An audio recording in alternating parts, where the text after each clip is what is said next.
Today is February 1st. The time is 1:11 p.m. and I am going to express my thoughts and opinions. And today I'm at the Department of the Army, the executive summary on Amanda Bay. And I've got highlighted areas. So I'll just begin. The attack began with al-Shabaab fixing Camp Simba with indirect fire. The evidence indicates that approximately 30 to 40 enemy personnel were involved in the attack. There were 20 to 30 attackers on the airfield and approximately 10 individuals with an indirect fire element to the north of Camp Simba. The attack consisted of a ground assault on the airfield and resulted in 3 fatalities. At approximately 5:20 hours, an indirect fire attack against Camp Simba took place. It was determined that 10 rounds from an 82 millimeter mortar impacted on Camp Simba, causing no casualties.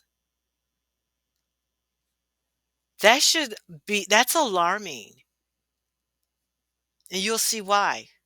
Camp Simba is a fortified camp that houses all U.S. forces operating out of cooperative security location, MANDA Bay.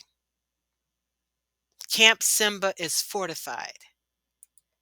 Camp Simba is manned, has a manned entry control point, barriers, lights, manned towers, and was reasonably well defended. Let that sink in. And the findings from the report is saying, I concur with the initial investigation, finding that Camp Simba was reasonably well defended. The attack began on Camp Simba. 10 individuals was firing up on Camp Simba. It is believed that it was determined that 10 rounds from an 82 millimeter mortar impacted on Camp Simba.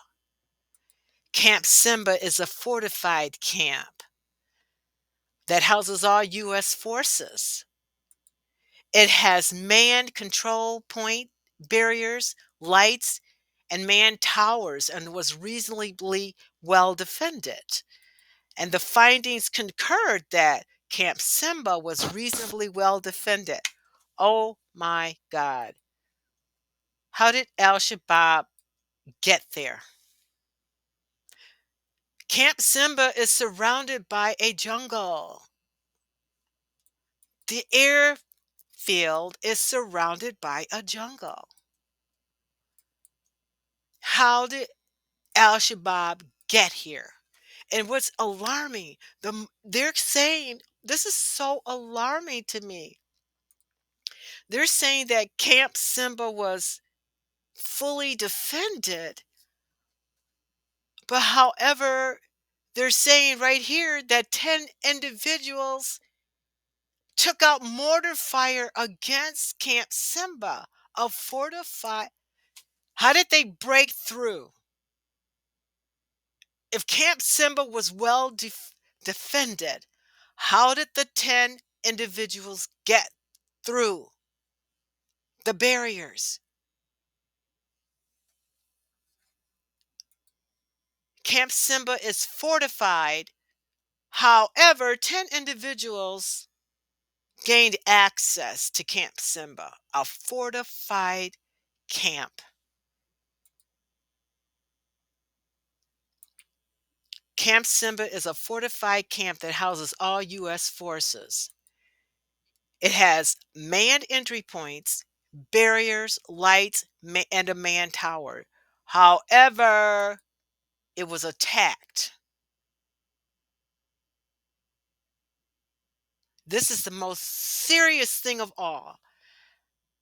How did al-Shabaab get here? That question was never asked. Therefore, there was never an answer. How did al-Shabaab penetrate a fortified camp?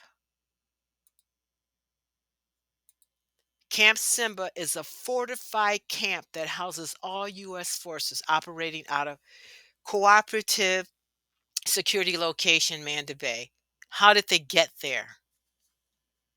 How did they get there? How did Al Shabaab manage to get 10 mortars, 10 individuals in an area that's fortified by the US?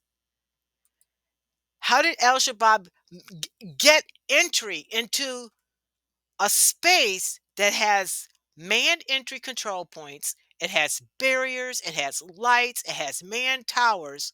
How did they get in? At 5:20 a.m., it is pitch dark in the jungle. How did Al Shabaab get in? Did they come on a boat? How did they get in? I'm going to show you in another video of a pilot sitting right here on the runway. You see this line that's perpendicular to these lines?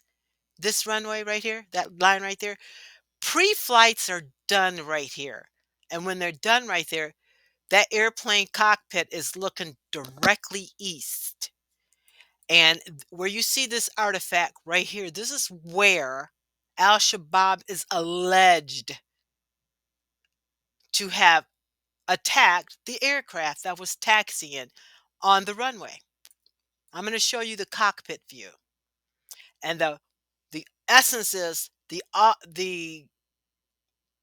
pilots, when they're doing their pre-flight checks, had their lights on. Why? Because it was 5:20 a.m. and it's dark in the jungle, and they needed lights to see. Al Shabaab needed lights to see. How did Al Shabaab see in the dark? How did Al Shabaab see the number one question in a comprehensive timeline is how did Al Shabaab get inside of Camp Simba? Get close enough to attack Camp Simba and get inside the airfield, Magoni Airfield. My thoughts, if you can't determine how they got inside, then it's an inside job, also known as false flag. Leaving it there.